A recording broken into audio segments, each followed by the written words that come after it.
Hello दोस्तों, आपका स्वागत है आईएएस एग्जाम चैनल में।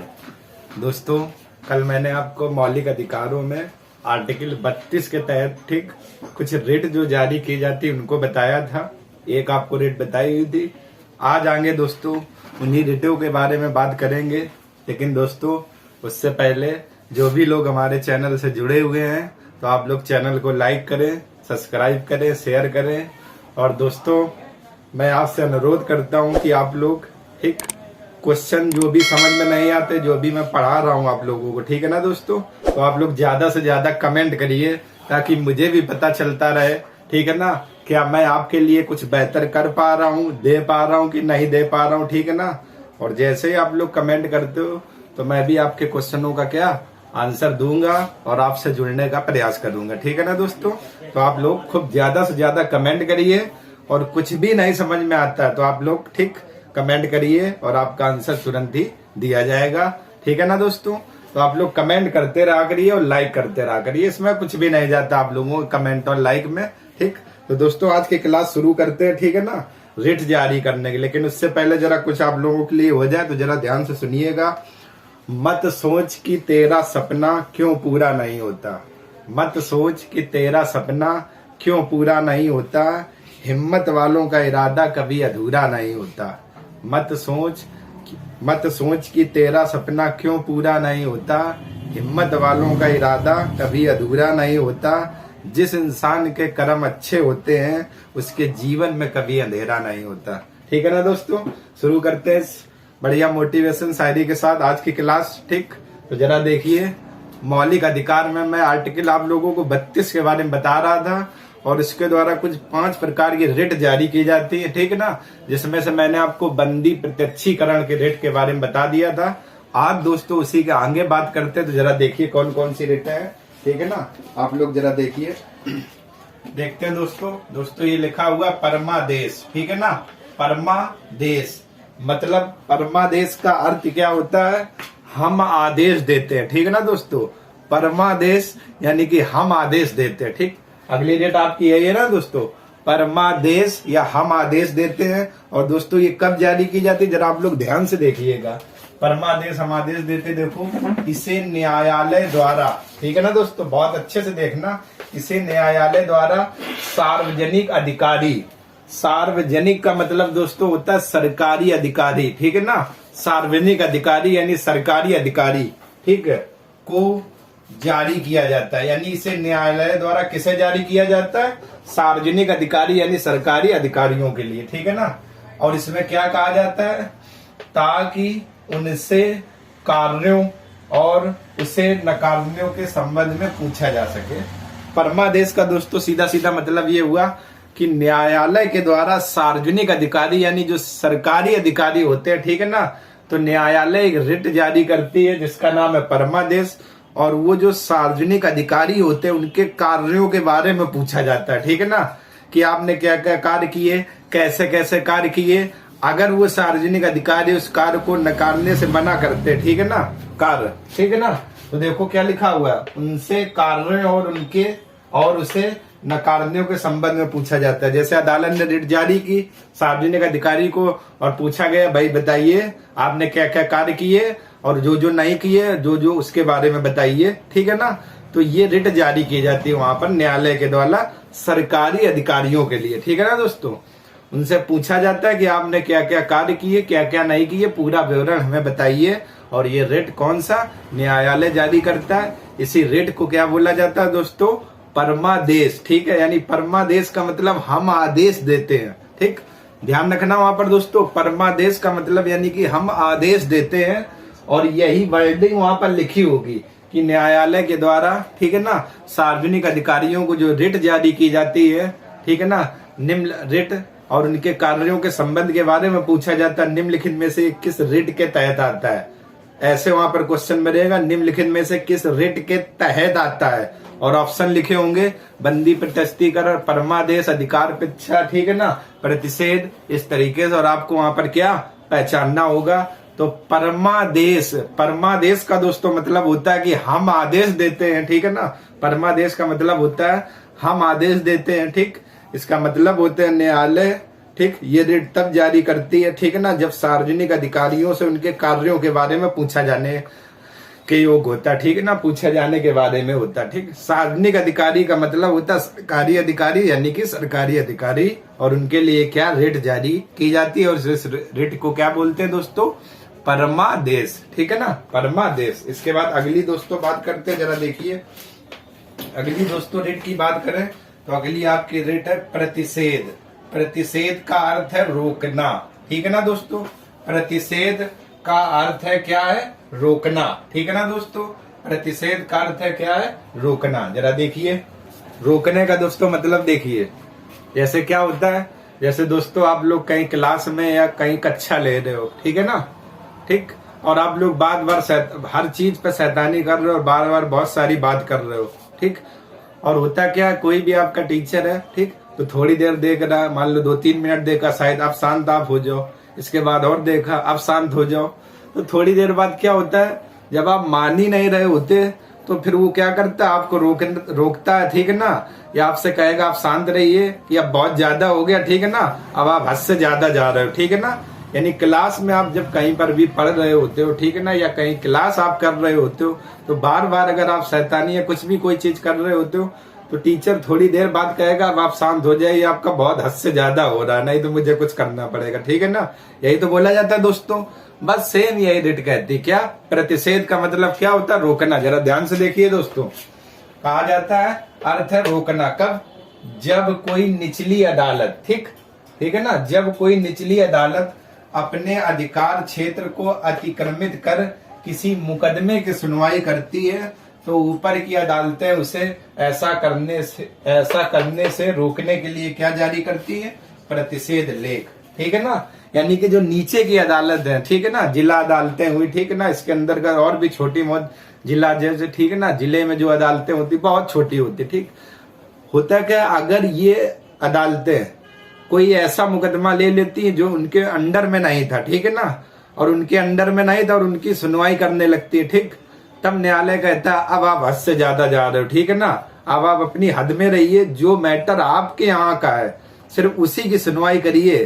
ठीक है ना, ये नहीं कि आप इधर उधर के सारी अपने अंडर में लेकर सुनवाई कर रहे हो, ठीक, जो भी मुकदमा आपके अधिकार क्षेत्र में है, ठीक है ना, उसी में आप रहिए और उसी में सुनवाई करिए। अगर उसके बाहर आप जाते हो सुनवाई करने के लिए तो क्या होता है दोस्तों, जरा देखिए, ऊपर की जो क्या, ऊपर की अदालतें होती है उसे ऐसा करने से क्या करती हैं, रोकती है। ठीक है ना, प्रतिषेध का मतलब रोकना, मतलब ये होता है जब हमारी जो निचली अदालतें होती, ठीक, जब ये किसी भी ऐसे मुकदमे को सुनवाई करती जो उनके अधिकार क्षेत्र में नहीं आता है, फिर भी सुनवाई करते चले जा रहे, तब ऊपर की अदालतों के द्वारा रिट जारी की जाती है और उन अदालतों से कहा जाता है कि अब आप अपने अधिकार क्षेत्र से बाहर जा रहे हो, आप अपनी हद में रहिए, उसी मुकदमे की सुनवाई करिए जो आपके अधिकार क्षेत्र में, उससे बाहर न जाइए।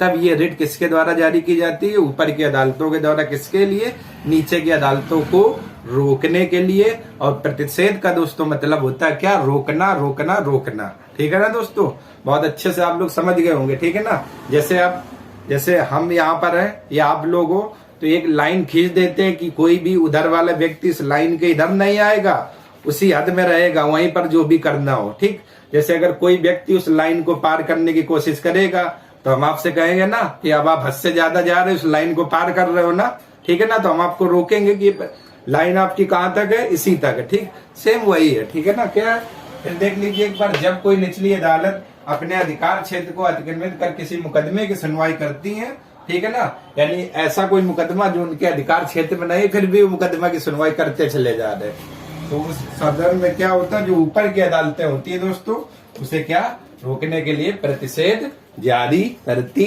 है दोस्तों। ठीक है ना, प्रतिषेध जारी करती है। और उम्मीद करते होंगे दोस्तों दोनों रेट आपको बहुत अच्छे से समझ में आ गई होंगी। ठीक है ना, बहुत अच्छे से। ठीक, तो एक बार दोस्तों जरा आप लोग स्क्रीनशॉट ले लीजिए, इसके बाद फिर दोस्तों और आगे बात करते हैं। जरा तो एक बार आप लोग स्क्रीनशॉट ले लीजिए, इसके बाद आगे बात करते हैं। जरा स्क्रीनशॉट आप लोग ले लीजिए, इसके बाद आगे बात करते हैं। जाएगा, ठीक है दोस्तों, आगे देखते हैं। जरा देखिए आप लोग स्क्रीनशॉट के बाद। ठीक, अगली रेट आपकी कौन सी है, उत्प्रेषण। ठीक है ना दोस्तों, जरा देखिए उत्प्रेषण, जब कोई निचली अदालत या सरकारी अधिकारी बिना अधिकार के कोई कार्य करता है तो न्यायालय जारी करता है। ठीक, जैसे उत्प्रेषण का दोस्तों मतलब क्या हुआ, बहुत अच्छे से आप लोग देखिएगा। जैसे कोई निचली अदालत हो, ठीक है ना, नीचे की अदालत हो, सबसे बड़ा आपका सर्वोच्च न्यायालय होता है, ठीक है ना, उसके नीचे की अदालत या कोई कौन सा सरकारी अधिकारी, ठीक, अपने अधिकार क्षेत्र से बाहर काम कर रहे, ठीक, यानी जो उनको अधिकार दिए गए वो नहीं कर रहे, अपना पावर दिखा रहे, इधर के उनके भी काम में टांग चलते चले जा रहे, अपने अधिकार से बाहर क्षेत्र अगर काम कर रहे, ठीक ना, तो ऐसी, ठीक, इन कामों को क्या रोकने के लिए एक रिट जारी की जाती है, ठीक, न्यायालय के द्वारा। उस रिट का नाम क्या है, उत्प्रेषण, ठीक है ना। जब कोई निचली अदालत या सरकारी अधिकारी बिना अधिकार के कोई कार्य करता है, ठीक है ना, यानी निचली अदालत है, ठीक, या सरकारी कोई अधिकारी है, अब उसे कोई अधिकार है नहीं कि ये कार्य करो, लेकिन तब भी करते चले जा रहे, अपना सब कुछ वो दिखा रहे, ठीक है ना, बगैर अधिकार के, अधिकार मिला नहीं तब भी कर रहे, ठीक। तो जब ऐसी कभी भी स्थिति आती है दोस्तों, तो न्यायालय, ठीक है ना, इनको रोकती है और इनके खिलाफ कौन से रिट जारी करती है, कौन सी, उत्प्रेषण, कि आपका अधिकार तो है ही नहीं ना, आप काम ही करते चले जा रहे हो, ठीक है ना। यही पूछा जाता है न्यायालय के द्वारा, किनसे, कोई निचली अदालत या सरकारी अधिकारी को, आप किस अधिकार से यहाँ पर काम कर रहे हो, ठीक, आपको तो मैंने अधिकार दिए ही नहीं ना। इस कारण से ये रिट जारी की जाती है, किसके लिए, सरकारी अधिकारी और निचली अदालतों के लिए, ठीक। उस रिट को दोस्तों क्या बोला जाता है, उत्प्रेषण। इसके बाद अगली दोस्तों है अधिकार परीक्षा, ठीक है ना दोस्तों, कौन सी रिट है, अधिकार परीक्षा, ठीक है ना। क्या मतलब है, जब न्यायालय को लगता है कि कोई व्यक्ति ऐसे पद पर नियुक्त हो गया हो, ठीक है ना, जिस पर उसका कोई कानूनी अधिकार नहीं, ठीक है ना, यानी कि न्यायालय को जब ये लगता है कोई व्यक्ति ऐसा आ गया है, ठीक, जो उस पद पर या कोई भी पद मान सकते हैं, उस पद पर वो बैठा हुआ है, ठीक, लेकिन उसका कोई कानूनी अधिकार है नहीं, जबरदस्ती उस पद पर आ गए हुए हैं, ठीक, तब न्यायालय उनको रोकने के लिए क्या एक रिट जारी करती है, और उस रिट का नाम क्या है, अधिकार परीक्षा। किस अधिकार से आप आए हो, अधिकार परीक्षा का मतलब किस अधिकार से आए हो, आपका ये तो अधिकार है ही नहीं, कानून के खिलाफ है, ठीक है ना, आप तब भी यहाँ पर बैठे हुए हो। यानी जब न्यायालय को लगता है कि वह कोई व्यक्ति ऐसे पद पर नियुक्त हो गया जिस पर उसका कोई कानूनी अधिकार नहीं है, अधिकार परीक्षा किस अधिकार से आप हो, ठीक, तब न्यायालय एक रिट जारी करती है, और उस रिट का दोस्तों क्या नाम है, अधिकार परीक्षा, अधिकार परीक्षा, ठीक है ना। यानी पूछा जाता आप यहाँ पर किस अधिकार से आ गए हो, ठीक है ना, आपका कोई कानूनी अधिकार है नहीं, आप क्या किस अधिकार पर आ गए हो, तब वो रिट जारी करती है, और कौन सी रिट का नाम है, अधिकार परीक्षा, ठीक है ना दोस्तों। तो ये आपने देखी आर्टिकल 32 के तहत, ठीक, जो 5 प्रकार की रिट जारी की जाती है। और अब दोस्तों बात करेंगे आर्टिकल 33, 34, 35 को लेकर, ठीक है ना। तो पहले तो आप लोग एक बार जरा स्क्रीनशॉट ले लीजिए, और दोस्तों जितना मैं पढ़ाता जाऊं, अगर कोई भी बिंदु आपको नहीं समझ में आता है तो आप लोग ज्यादा से ज्यादा कमेंट करें, और तभी मुझे पता चलेगा कि आप क्या चाहते हो हमसे, क्या मैं आपको एक बेहतर कंटेंट दे पा रहा हूँ कि नहीं दे पा रहा हूँ, ठीक है ना दोस्तों।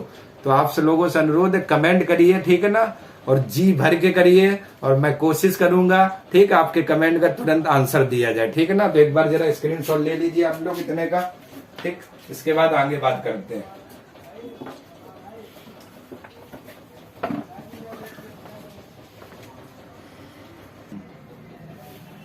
ठीक है दोस्तों, जरा देखते हैं आगे, ठीक।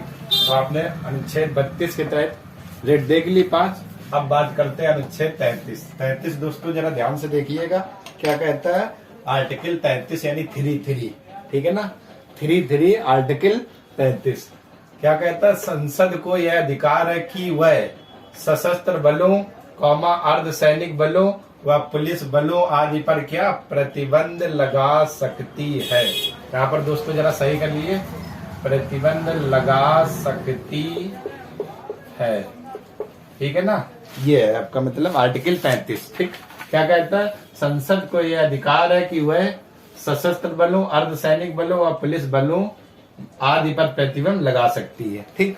अब दोस्तों जैसे ही आपने आर्टिकल 33 पढ़ा होगा, तुरंत आपके मन में आया होगा सशस्त्र बल क्या होते हैं, जैसे आर्मी हुए, ठीक है ना, ये आपके सशस्त्र बल में आते, ठीक।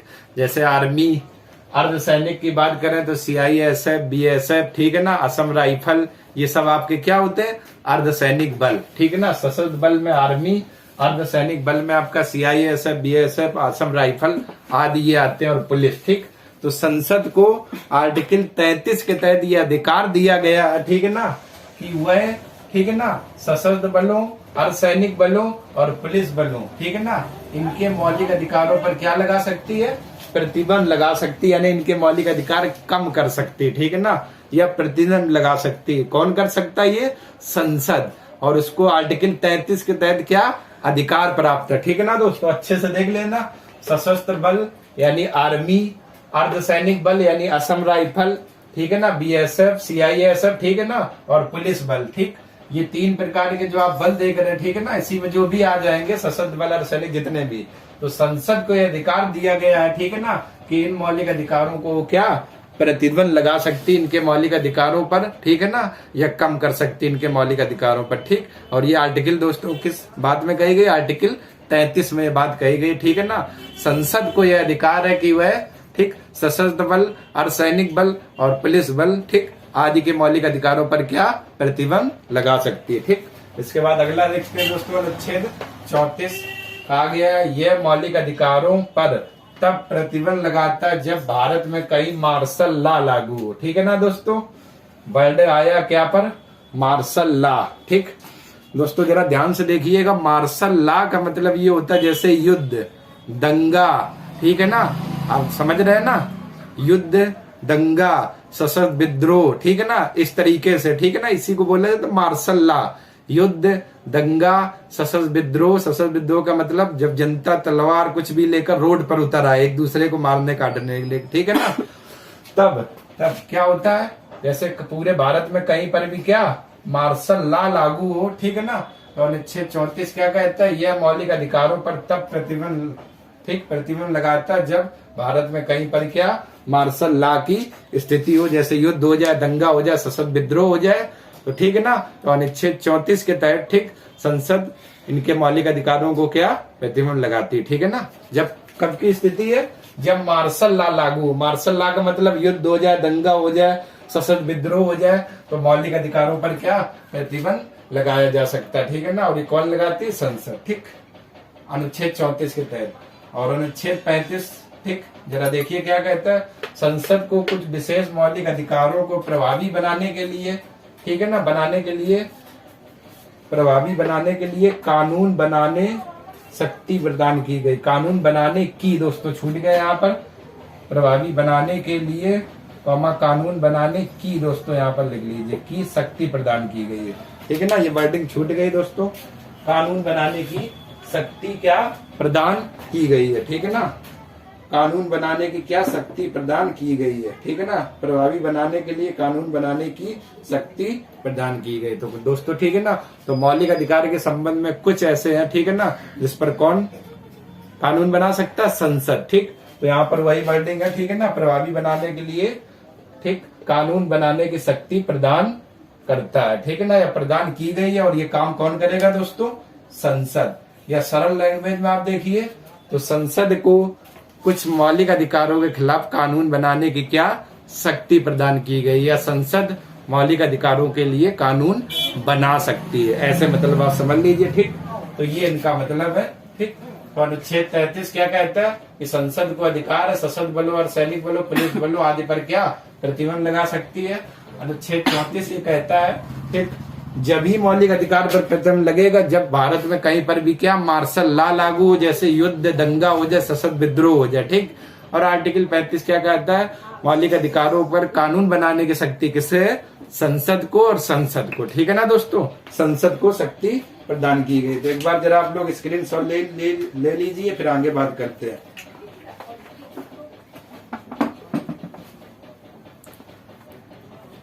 ठीक है दोस्तों, आगे देखते हैं। दोस्तों अब बात करते हैं कौन कौन से मौलिक अधिकार भारतीयों को प्राप्त किए गए हैं और कौन कौन से भारतीय और विदेशी यानी दोनों को प्राप्त किए गए। तो जरा आप लोग ध्यान से देखिएगा, ठीक। जो भारतीयों के लिए मौलिक अधिकार है कौन कौन से हैं? एक आर्टिकल अनुच्छेद 15 है, एक 16 है, एक 19 है, एक 29 है और 30 है, ठीक। आप लोगों ने दोस्तों इन सभी आर्टिकल या अनुच्छेद को डिटेल से पढ़ा हुआ है। और ये जो मौलिक अधिकार है किसके लिए प्राप्त है? केवल और केवल किसके लिए? भारतीयों के लिए। कौन कौन से? 15, 16, 19, 29 और 30, ठीक है ना। किसके लिए प्राप्त है? केवल भारतीयों के लिए।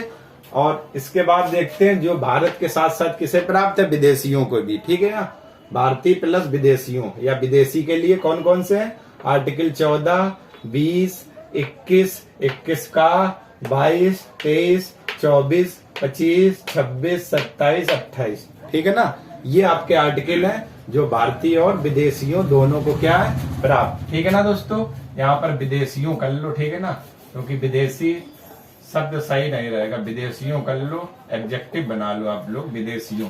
ठीक है ना, तो ज्यादा अच्छा रहेगा।